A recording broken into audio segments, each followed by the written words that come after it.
Welcome back, everybody, for another edition of Western Civilization 2. Today we're going to be looking at middle class realism, 1850 to 1890.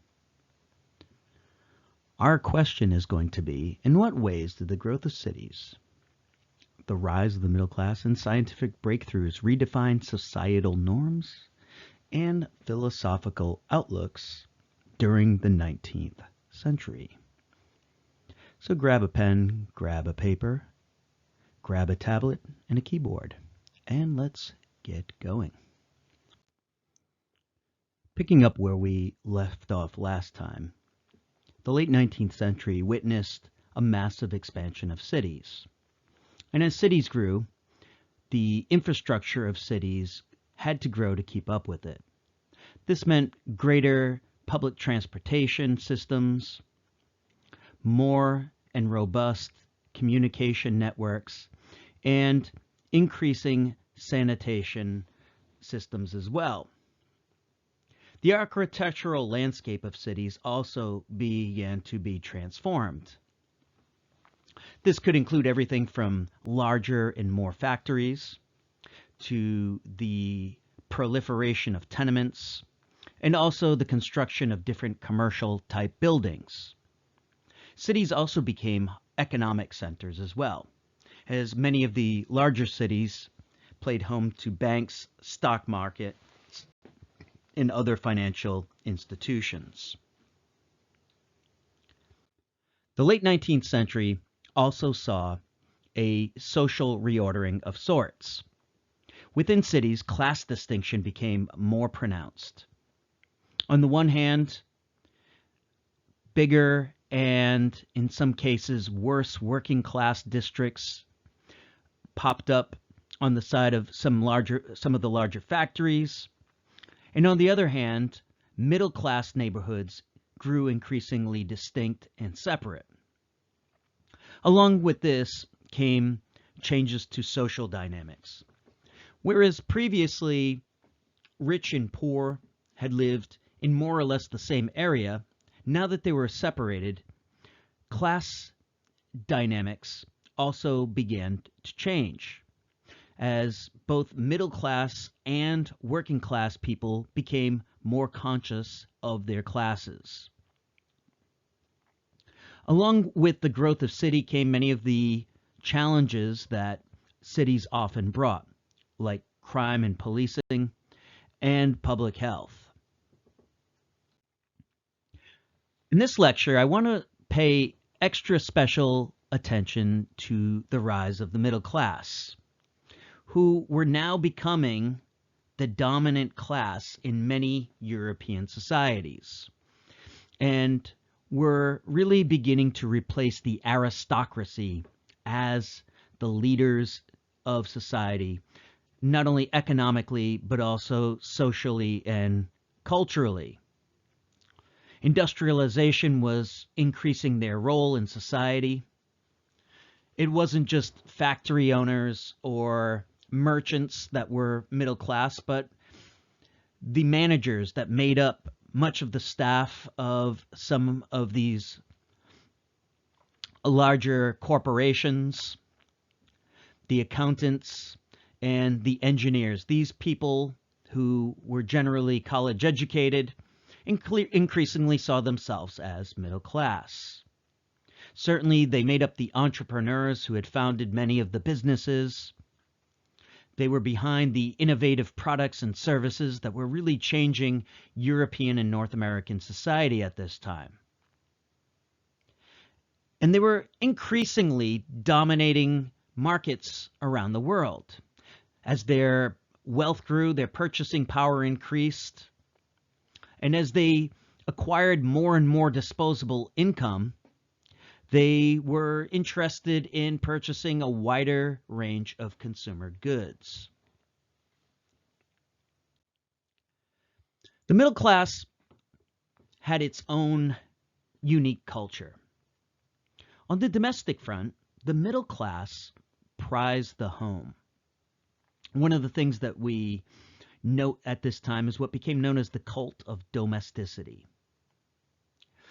For the middle class, the home was like a type of castle. It was a nursery for the next generation of middle class people. This put a great emphasis on the role of women in the household. Women were ideally dedicated to the home and family, according to middle class mores. They were the custodians of morality and of refined culture. In middle class ideology, women were expected to create an oasis away from the harsh world and provide a nurturing environment for their husbands and also for their children. The middle class operated on the assumption that men and women should ideally inhabit separate spheres. By this, it is meant that men were ideally supposed to work outside of the home, at the office, at the accounting booth, at wherever it was that they happened to work, and in their middle class job. And women, on the other hand, were seen as the private face of the home. So men were the public face, and women would have been the private face.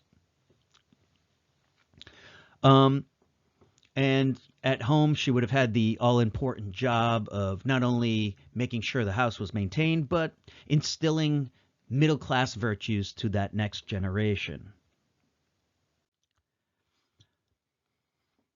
In the late 19th century, housing also evolved for middle-class people. Many of them now decided to build homes in the suburbs. These homes would have often had leafy gardens and some type of a yard, which was increasingly recognized as important not only to one's physical health, but one's mental health as well. These homes, which are often in the United States anyways, and certainly in Britain at that time and other places, we would often call these Victorian homes. So these are relatively large homes. Ideally, they have rooms for different types of purposes. And so you would have one room for the family room, where members of the family could gather and they would have privacy there. You would have parlors where you could entertain guests, dining rooms that were set aside specifically for eating and for functions like that, children's room, and a library. So these were large homes with multiple rooms. And these homes were really a venue for middle-class people to display their wealth and taste. All right, so they could signal to other people what their status was in society and just how tasteful that they were by the art and the things that they possessed there. Of course, these homes were so large that oftentimes they were impossible for one person to clean. Not that middle-class woman or a respectable middle-class woman would have cleaned her own home. Another sign of your success and another sign that you had made it was that you had a team of domestic servants to clean the home for you and to wash laundry, perhaps gardeners to maintain the lawn. These were all considered important signs of status for middle-class people.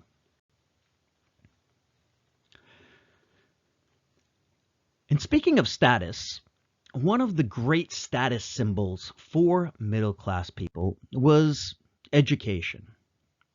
If anything made one a member of the middle class, it was the fact that he, and rarely she, had gotten an education.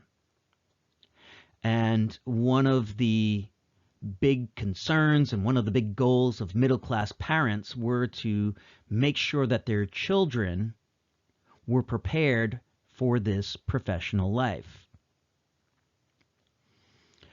And so education and literacy was really a way that people could distinguish themselves from their lower class neighbors, people who would be doing manual work.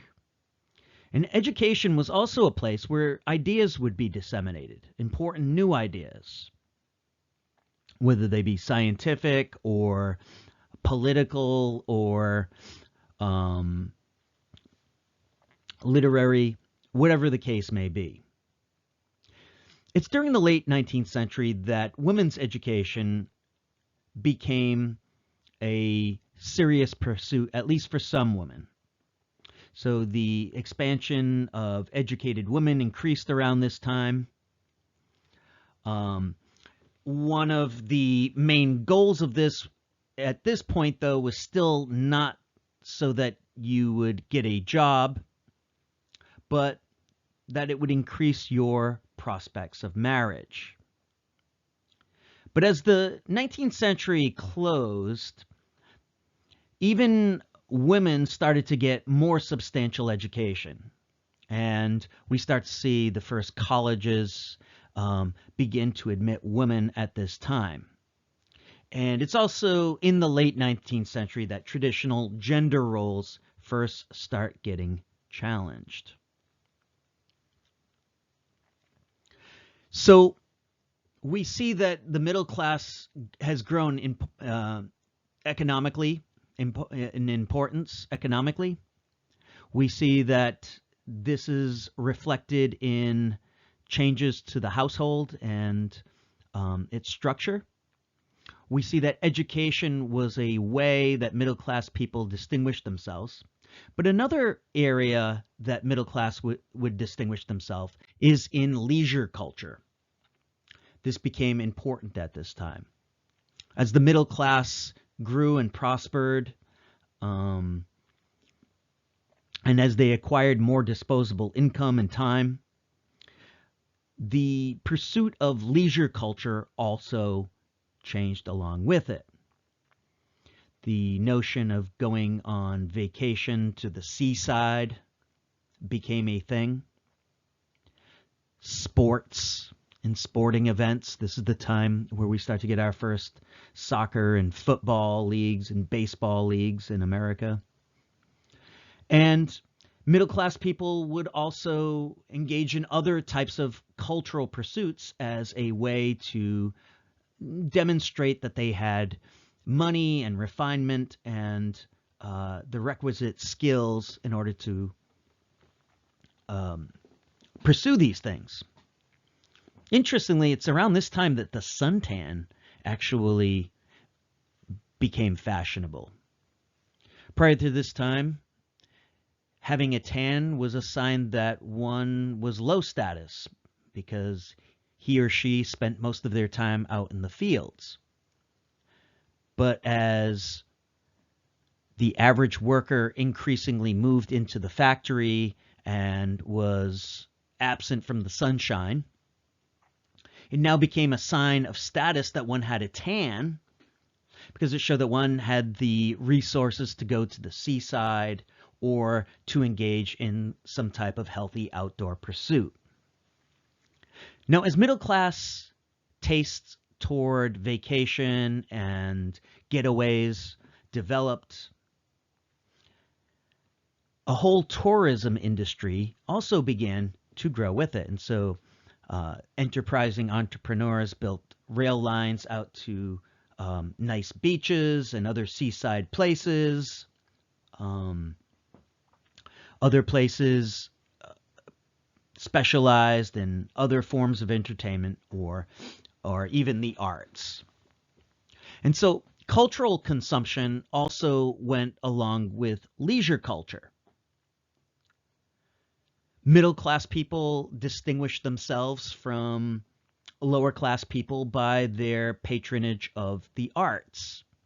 It was fashionable to know something about art, to be able to appreciate good art. And so trips to museums, we start to see many cities who hosted middle-class populations begin to build museums or theaters or operas or concert halls.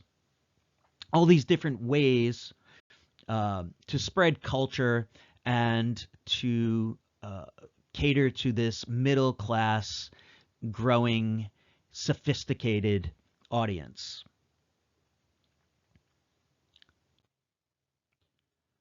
Artists themselves both catered to, but also critiqued middle-class culture. Empirical observation in detail, as we're about to see, was one of the hallmarks of the sciences. Artists also participated in these trends by changing the style of art.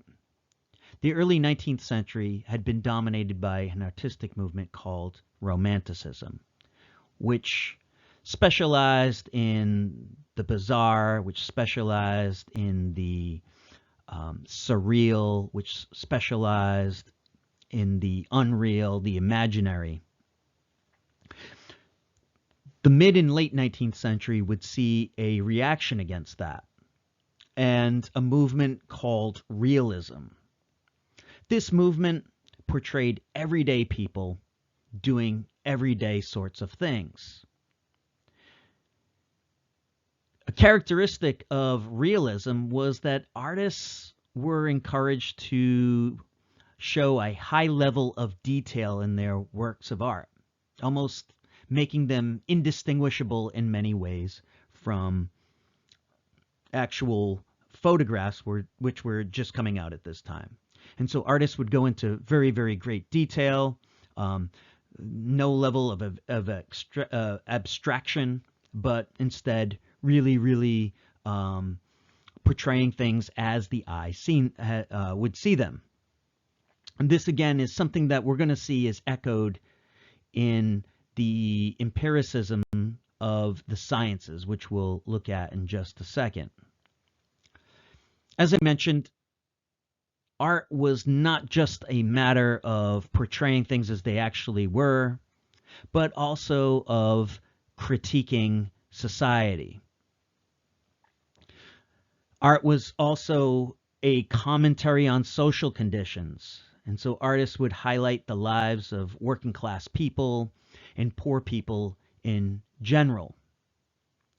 They rejected romanticism with its emotion and its sensationalism, instead depicting the age as it actually was. Realism was a trend in the visual arts. The most powerful manifestation of a similar trend in literature was in the realm of naturalism. The mid-19th and late 19th century saw the dominant form of literature move from poetry, which had been dominant in the earlier Romantic age, which was better for capturing emotion and mystical ideas, which were then prominent, to the novel in this era. So naturalism was frequently expressed through the novel. And one of the reasons for this is novels allowed for a more detailed explanation of different characters and their environments. The novel also gave greater capacity for psychological exploration and the effect of social influences on people's mental thinking. It also allowed the writer to explore different characters and their differing social backgrounds. These are all things, as we'll see in a second, were important to naturalist writers. In keeping with the theme of the sciences, which has been a theme and will continue to be a theme in this lecture, the naturalist author used empirical methods. That is, Oftentimes, these novels have very detailed observations and descriptions. They portray different social issues that people are confronting, and they systematically explore their subjects, almost in the same way that a scientist would explore the natural world or something to that effect. A common theme is how the environment determines our character. In the Romantic era, which had been dominant in the early part of the 19th century, the primary focus was on the individual and the will and on overcoming. Naturalism, in contrast, tended to focus on forces that are beyond one's control, that determine one's decision. Often inspired by Darwinian ideas, they portray individuals as shaped by their environment and also their heredity. And that is like your ancestor and inherited traits. Naturalist writers also tended to focus on psychological themes and the social conditions which give rise to these. So it's common for naturalist writers to explore the effects of class and social status and how these mold the thinking and the mentality of different types of people. And again, this is mirroring kind of what scientists are doing at the same time, studying their subjects within specific conditions, almost like an experiment. Okay, so having delved into some of the artistic trends, I want to get to the main theme of this lecture, or one of the main themes anyways, which is the rise of the sciences. The sciences dominate this era, almost like unlike science has dominated any other era. This was an era that was completely captivated by the marvels that they saw happening around them at every turn. Railroads were transforming life, and lights and medicine was allowing people to live longer than they had ever done before. And this inspired people to even greater amounts of scientific inquiry. It was really an age dominated by science. Science at this time was held in very high prestige, and it promised the solution to many of life's problems. If there was ever an age that believed in progress, it was the mid and late 19th century. Scientists like Louis Pasteur and Thomas Edison were public figures. And this mirrored a more general cultural shift toward more rationalistic and pragmatic tastes on the part of the general public. The general public itself was growing increasingly educated. More and more people could read. And there was a great expansion of secondary and public universities at this time. And and universities and colleges increasingly were including sciences as part of the curriculum, as the prestige of science increased. People became less interested in things like literature or the classics or Greek or Latin, or those type of things tended to have less interest for people.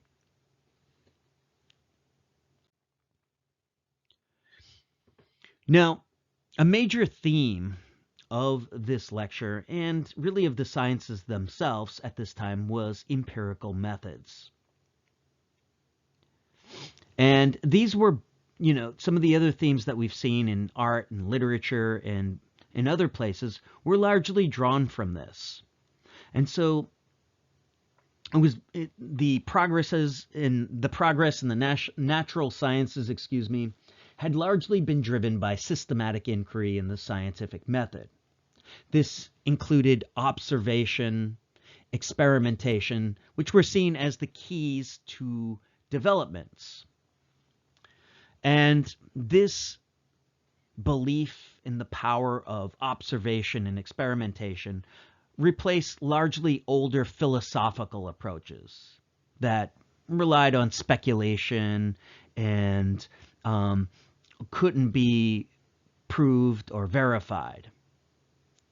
And their success in the hard sciences, or what we sometimes call the hard sciences, influenced other fields like psychology or economics or political science, which increasingly moved out of the realm of philosophy and speculation and increasingly were drawn more into the orbit of the sciences. As a matter of fact, we classify many of these as social sciences now.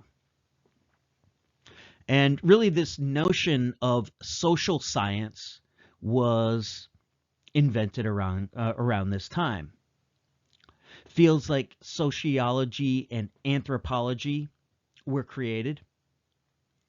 And what they sought to do was to seek and understand social issues. As people saw society transforming around them, naturally they wanted to know more about what was driving this. And with the prestige of the hard sciences and the empirical methods that it employed, people naturally thought that the best way to explore these issues was to apply the scientific method to them. Largely, these were quantitative methods, that is, quantitative meaning dealing with numbers and statistics. And so statistical analysis attempted to do to the social sciences what collecting of data had done to the hard sciences. And so just like a chemist will run many experiments and record his observations and record what has happened, so the social scientist, it would believe, would go out and if it was in sociology, he would do population studies. He would study populations, like demographic information. Economists would collect data on the economy, do statistical analysis. Social scientists might collect data on crime and on health. And so it's really from this period that we get really detailed and accurate records. Again, it was believed that data was important and would be the material that these new social sciences would use. And so we can see again the prestige of the sciences. And so the mid and late 19th century was an age already primed with scientific thinking. But then in 1859, a bomb went off in the scientific community that would have major and profound ramifications throughout not only the sciences, but also across the culture in general. And of course, that was the publishing of Charles Darwin's Origins of Species in the year 1859. In the Origins of Species, Charles Darwin argued for the principle of natural selection. Okay? And essentially what this meant was that certain individuals were born with certain traits that better suited them for particular environments. This allowed them to better be able to survive and to reproduce. Over time, these advantages would produce traits that would change a species. So the classic case would be maybe with giraffes. All right. So one particular giraffe would have a slightly longer neck, and this would allow him or her to reach leaves and food at higher levels than shorter-necked giraffes. That individual would likely survive, whereas the other one would have more of a chance of dying off and pass on his long-necked traits to his offspring.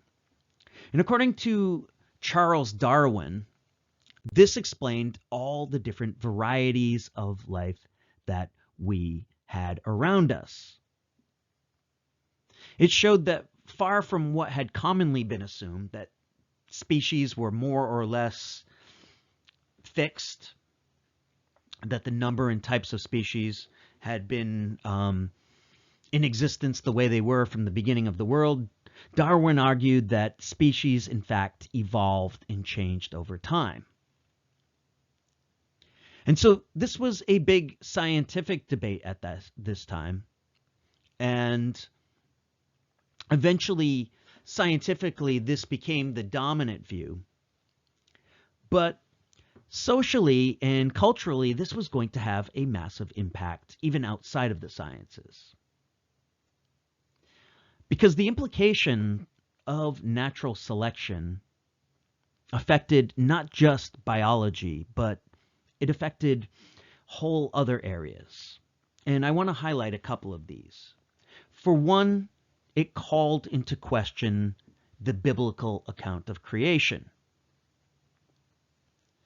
For thousands of years, Europeans had more or less taken the biblical account of creation as literal, that the earth was slightly more than 6,000 years old.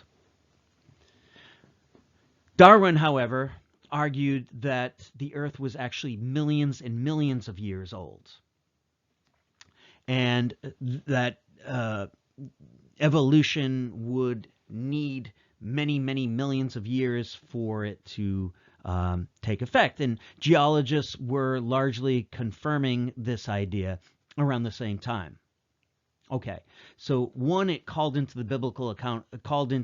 the biblical account of creation. Evolution was a progress of survival of the fittest. And so it called into question the notion of supporting the weak. All right? If evolution had been the driver of all progress biologically, then why should we as a species give charity to and support the weak? The argument in some quarters became that this was just hindering the process of natural selection, that it would be better to let the weak perish. And so this had profound implications, both for people who accepted it and people who rejected it. The other thing it argued was that humans were part of nature. Even during the Enlightenment, it was assumed by deists and other skeptics that humans were somehow a different thing altogether than animals. But in Darwin's strictly materialistic worldview, humans were just another kind of animal. They didn't have any spiritual essence or any special identity except maybe a slightly larger brain, but this could all be explained strictly in materialistic terms through the process of natural selection. So there's really nothing special about humans. In a sense, Darwin welcomed humans back into the animal kingdom. Maybe most troubling was the idea that nature was purposeless.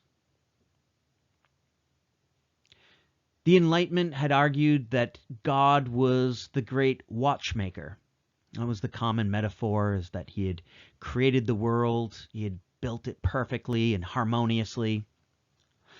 But in fact, if one were to follow the implications of Darwinian thought and natural selection to their logical conclusion, there really was no purpose.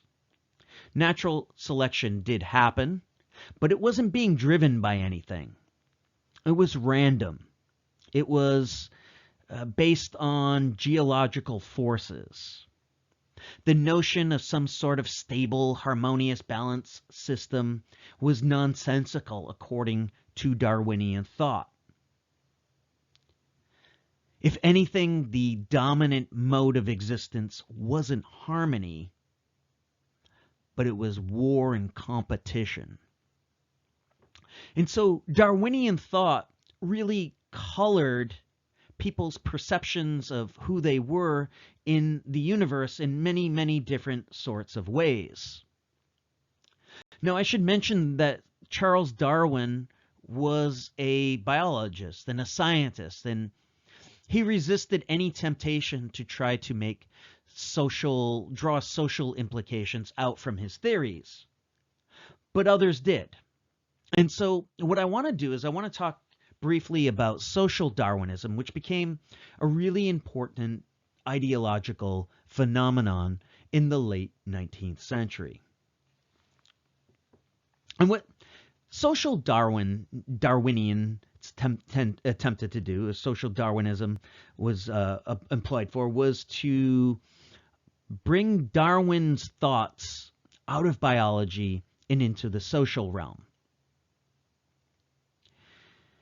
And so Darwin's concept of survival of the fittest was projected into other areas of life, like society, the economy, and politics. Sometimes perhaps diverging in ways even than Charles Darwin had intended. I should mention that there were those even at the time that critiqued this and argued that social inequalities were not desirable or natural, and put forward cooperative methods, arguing that humans had survived based on cooperation. But these definitely weren't in the majority. Most people saw Darwin's ideas at the time lending themselves to less harmonious theories. And I want to look at a couple of these. One of the implications that people drew from Darwinian thought was the application to the economic realm. And so some people saw Darwinian thought as justifying wealth inequality and capitalism in general. All right. And so one of the things that they argued was that the wealth hierarchy was natural. In other words, capitalism with its competitiveness mirrored natural selection. And so that those at the top of the economic and social pyramid were there because they were more fit. They were smarter, more industrious, more clever. And that those at the bottom of the social pyramid were there because they were stupid, lazy, or just general misfits. And that these hierarchies were therefore part of the natural process of nature, and nothing should be done about them. And if need be, perhaps even to let the unfit not survive. Another area in Europe that this was applied to was nationalist aggression.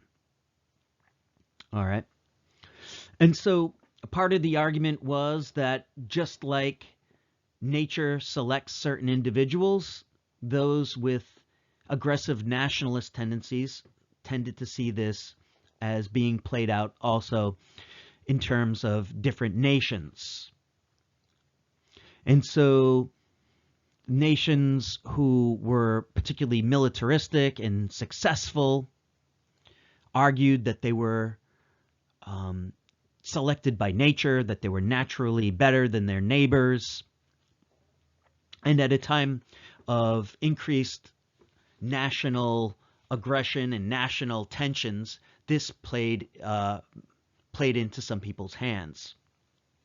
It was also used by politicians because no one wanted their nation to be the misfit nation. And so skillful politicians could use social Darwinism to argue that we needed to increase the size of the budget.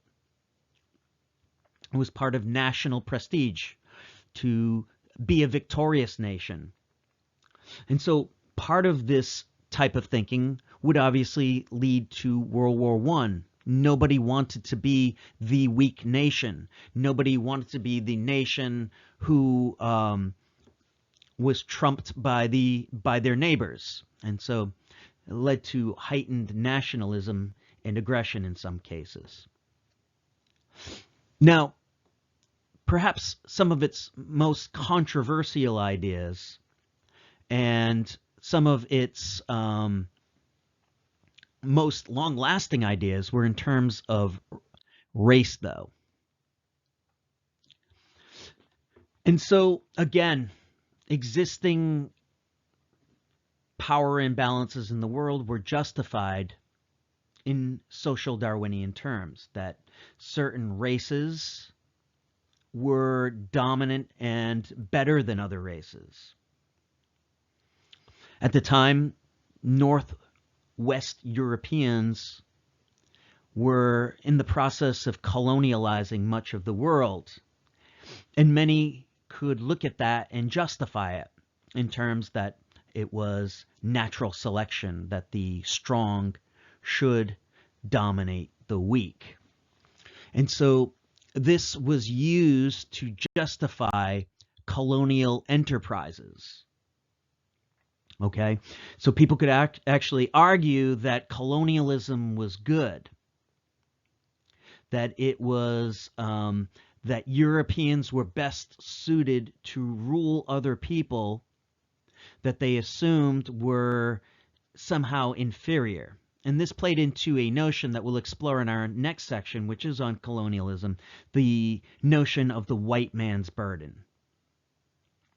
And so it could be used to argue that it was the duty of whites to conquer other peoples so that they could maybe help them and bring them up to a higher level of civilization, and that it was their duty.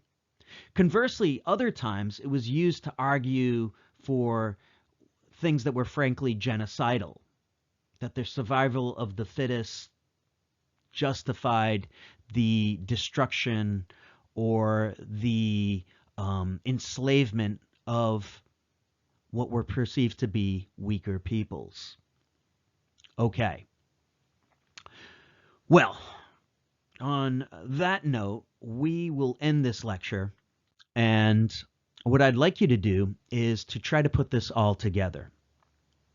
In what ways did the growth of cities, the rise of the middle class, and scientific breakthroughs redefine societal norms and philosophical outlooks during the 19th century?